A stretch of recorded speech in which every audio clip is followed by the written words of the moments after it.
진짜 민정수석을 했던 분을 모시겠습니다. 전해천 의원을 모시겠습니다.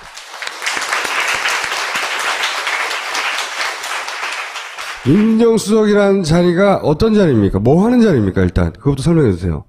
예, 청와대가 이제 비서실장이 있고요. 네. 이쪽에 경호실장이 있고, 비서실과 경호실이 있고, 비서실은 보통 경우 실장 밑에 수석이 5, 6분이 있는데, 그 중에 한 명이 이제 민정수석이죠. 네. 하는 일은 인사 검증.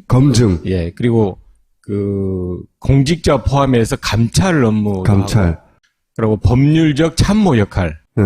하고 이제 민심을 안다 해서 민정 시찰이나 또 민정에 대한 많은 정보를 얻어가지고 보고하는. 과거의 암행어사하고 약간 비슷한 겁니까? 좀 비슷합니다. 그래서 이제 보통 그 정부마다 틀린데 한 4명 내지 5분의 이 비서관이 있죠. 그래 말씀드린 대로 법무비서관이 있고 네. 인사를 검증하는 공직기강 비서관이 있고 민정비서관이 있고요. 또 하나 사정비서관이 있습니다. 네. 청와대 내 감찰이나 또 공직자 감찰 이런 일을 이제 대체적으로 하는 게 역대 정부에서 민정수석의 업무입니다. 무서운 역할인 거죠, 그렇죠?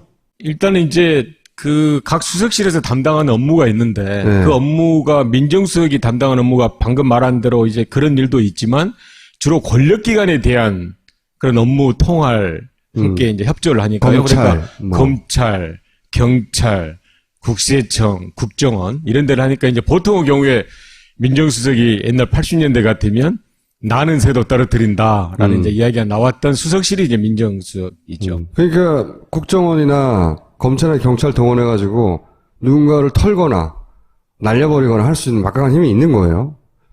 그래 보신 적 있습니까? 미리 이제 말씀드리면 참여정부에서는 실제로 이렇게 그런 주제로 했습니다만 권력기관 제자리 찾기라 해가지고요. 네. 다른 것보다도 권력기관이 법률에 규정된 권리 의무만 행사를 해라. 그러니까 그 이상도 하지 말고 그 이하도 아니다. 이걸 권력기관 제자리 찾기라 해서 예를 들어 검찰 같으면 법에 따른 수사하고 기소하고 그것만 하면 되지 그 위에 과도한 것을 해서는 안 된다. 이걸 좀 엄정하게 지키고자 노력했습니다. 뭐 정치적 기획수사라든가 이런 거 하지 마라. 그렇습니다. 네. 그러니까 이제 예를 들면 국정원장이 독대하는 것을 안 했거든요. 그런데 네. 그 독대라는 의미가 정보가 독점되면 늘 폐해가 나오지 않습니까? 예를 들면 이제 대통령하고 독대하고 나서 가서는 그 대통령하고 이야기한 것만 이야기하는 것이 아니라 사실은 대통령이 보니까 이 생각하는 게 어느 장관에 대해서는 좀 문제가 있는 것처럼 보이더라. 그 장관에 대해 조사해.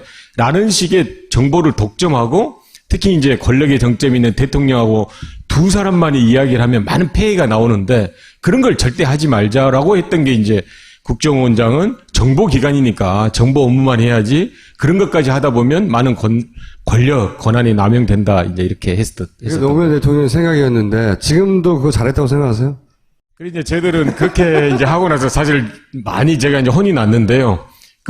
많은 국민들이 해서 이제 참여정부를 출범시켰으면 그 역할을 잘해서 다음 정권에 넘겨줘야 되는데 저희들이 이제 권력기관 제자리 찾기라고 그렇게 했는데 정권이 끝나고 몇 개월 만에 바로 환원돼 버리니까 너무 순진했다고 생각 안 하세요? 근데 그런 면에서 이제 너희들이 한 게 없다. 너희들이 했던 게 몇 개월 만에 다 없어져 버리는데 뭐 했냐라고 하지만 말씀드린 대로 그런 권력기관을 한번 제 모습을 갖던 것도 좀 길게 보면 의미가 있지 않을까 해서 개인적으로 솔직하게 지나고 나서 그때 그렇게 좀 할걸. 그때 그 힘으로 그냥 다 공공의 목적에 부합되게 좀 그 힘을 좀 빌려 쓸 걸 그랬어. 이런 생각. 후회까지는 아니고요. 좀 아쉬움은 있습니다. 이 정도로 대답하지 않으면 거의 안 끝날 것 같네요. 이게 대통령 의지 없이 청와대 조직과 분위기와 생리상 우병우 민정수석 이렇게 버티는 게 여기 이 현 정권의 특징은 대통령은 아무 상관없는 것처럼 하거든요. 항상 자기는 이 대통령 의지 없이 가능하지 않은 거죠, 그죠? 불가능합니다. 그러니까 이제 장관도 그러고요. 쟤들도 이제 그때 우리 박남주 수석이 나와서 이야기를 하던데 이 밖에서 문제 제기를 하거나 또는 이렇게 책임론이 나올 때는 그 안에서 분위기상 견딜 수가 없습니다. 청와대 안에서 도저히 견딜 수 없고 오직 견딜 수 있는 건 한 가지. 대통령이 신임. 그만둘 필요 없다라고 하면 그냥 있어. 그렇죠. 예. 그것 때문에 있을 수 있지. 그렇지 않으면 불가능합니다. 근데 우병우 수석은 사의 표명을 한 번이라도 했을까요? 근데 제 생각에는 그 사의를 표명했다고 생각을 합니다. 왜냐하면 지금 이렇게 보수 언론 포함해서 많은 사람들이 이 질책을 하고 또 사퇴하라고 하고 있는데 그걸 뭐 사의를 표명 안 했다는 것은 그건 사실이 아닌 것 같고요. 대통령 의지다. 이거는 그냥. 네, 그렇습니다. 그건. 네. 최순실 씨에 대해서는 이렇게 얘기했죠. 권력 순위 1위가 최순실, 2위가 정윤회, 3위가 박근혜 대통령이다. 박 누구죠? 박관천. 박관천. 네. 그분이 검찰에 남긴 조서에 그렇게 돼 있어요. 그 파이널 보고서 나타난 거죠. 권력 실세 1위 최순실. 이 안정범 정책조정수석이라는 양반이 등장합니다. 이제 언론에.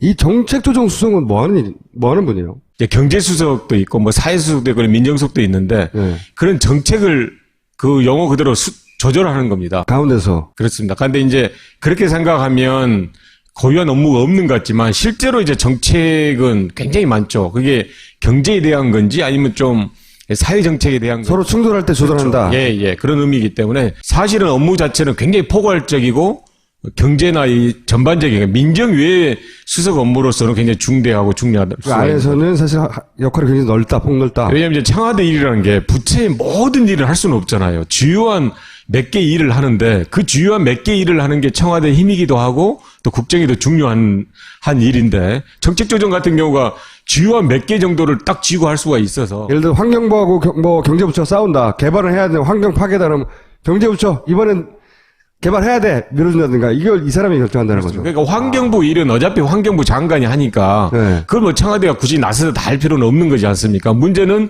환경부와 경제부처가 다툼이 있을 때 그렇죠. 그때 이제 청와대 힘이 나오는 건데 힘이 막강한 거네요, 그러면. 그렇죠. 예, 그래 보입니다. 참여정부 때는 그거를 이해찬 총리가 주로 하셨잖아요.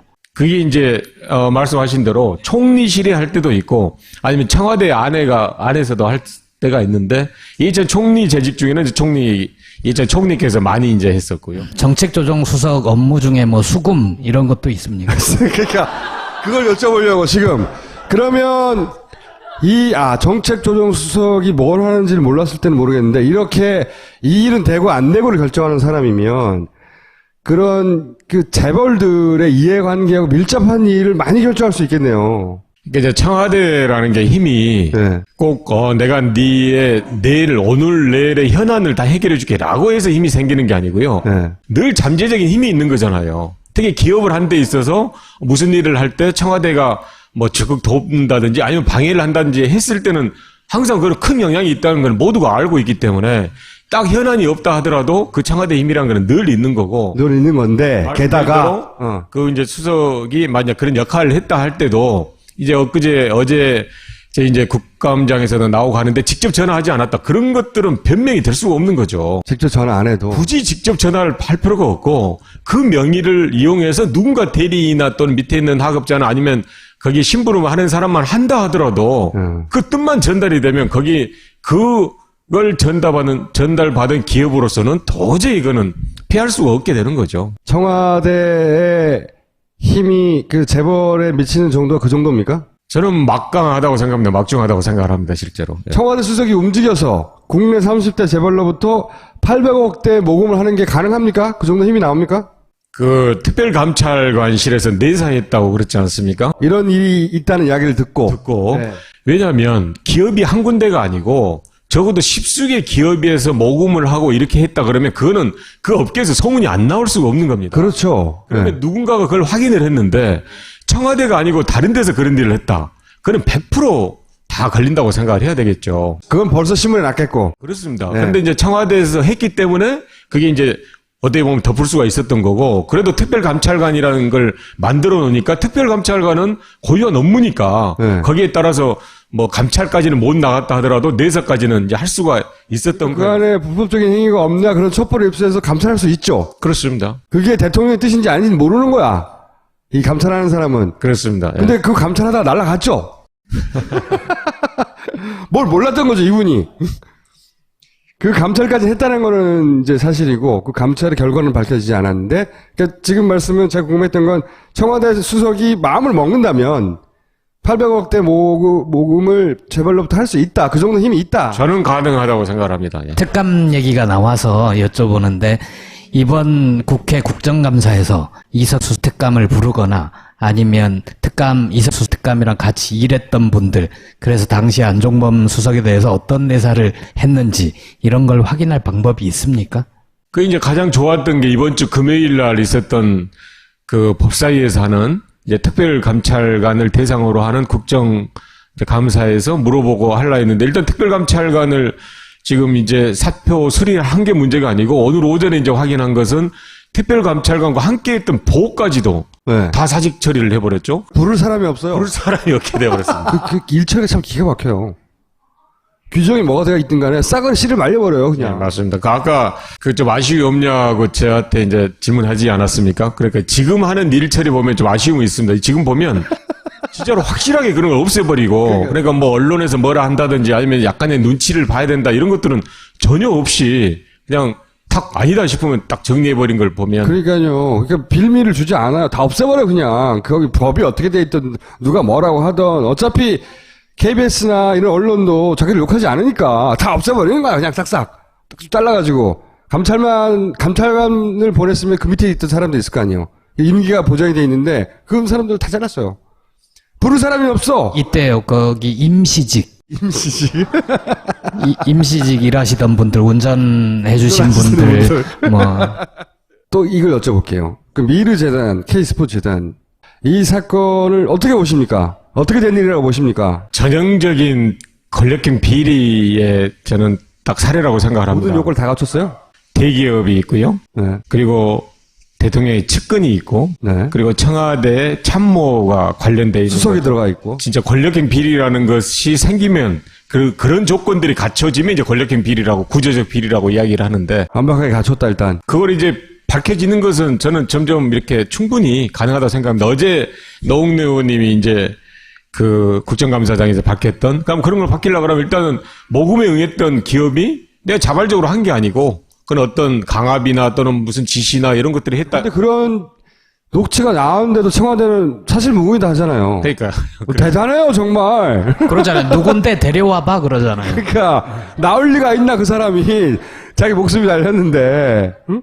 대단해요, 그리고 정말. 이제 그 측근이 이제 보통 직접 하기 수도 있지만 측근의 대리인들이 이렇게 할 수 있지 않습니까? 그런데 측근의 대리인들이 한두 사람 나타나서 이야기를 하고 있는 거고, 네. 또 청와대 참모가 했다는 것은 이제 현재까지는 간접 증거지만 조금씩 나타나고 있는 걸 보면 저는 권력형 비리로서 이 모습, 제 모습이 밝혀질 거다 이렇게 생각을 하고 있습니다. 역대 모든 정권에서 이 정도 나오면 끝장났거든요. 그다음부터 이제 쭉쭉쭉 정권은 당하고 계속해서 밀리고 그러면서 레임덕 오고 그래서 정권 말기로 넘어가고 이런 모든 정권이 다 그랬는데 저는 박근혜 정권은 안 그럴 것 같아요.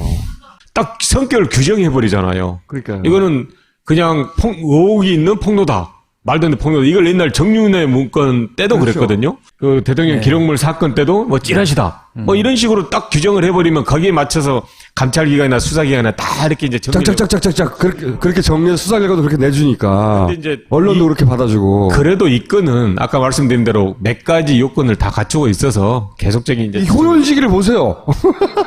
저는 녹취록 나온 다음에 그래도 뭔가 여기 분위기 좀 바뀔 거라고 생각했는데 녹취록이 나왔는데 사실 무근이다. 그러면서 가나 떨어서 호연지기를 보라.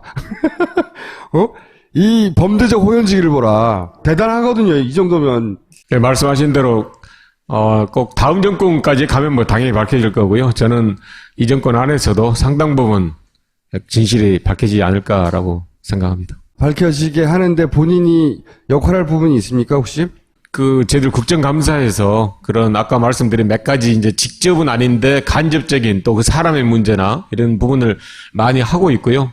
하고 있어서 어제 또 많이 좀 밝히지 않았습니까? 의원님이 혹시 밝힐 게 없냐고요? 네, 저도 많은 노력을 하도록 하겠습니다. 없다는 얘기입니다. 그것도 여쭤봐야죠. 우병우 수석은 계속 가는 건지. 저는 그러진 않다고 보고요. 수사가 종료되면 거치가 결정되지 않을까 생각합니다. 이런 전망들이 하나도 맞는 게 없어가지고. 이 정권은 다 항상 전망을 뛰어넘으니까요. 수사를 종료를 하지 않고 계속 시간 끌기 하잖아요. 그렇게 하기는 어렵지 않겠습니까? 일단 지금 그 검사장이 와서 특임으로 이렇게 하고 있어서 네. 그건 어느 순간에 그런 마무리를 해야 되니까 어디 배정이 돼서 한다 그러면 그 수사는 계속 끌 수도 있지만 네. 그러니까 이 수사가 마무리는 이제 돼야 될 것 같고요. 될 때쯤은 거치를 결정하지 않을까라고 생각합니다.